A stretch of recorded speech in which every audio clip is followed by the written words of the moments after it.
There was debate tonight over a proposed change to a city ordinance for automobile sale and service companies. Tonight, the city's Planning and Zoning Commission presented proposed changes to their standards that auto sales, service, and repair companies would have to follow. One change would restrict where cars are parked or stored and requires them to be parked on all-weather surfaces. In the proposal, if any of the companies don't comply with the changed requirements, they won't be granted a zoning letter. Planning and zoning officials also propose new auto sales and service repair companies be required to have a 2-acre minimum lot size. Existing auto sales and service repair companies, they would not be required to increase their lot size. Many citizens and business owners spoke to the council tonight about their concerns with the changes.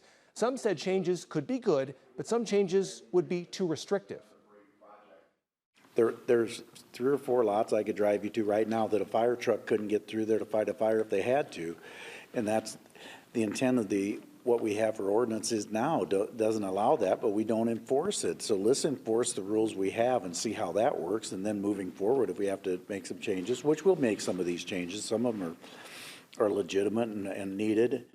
The vote was deferred for 2 weeks so city leaders could discuss the changes as well as get more input from the public.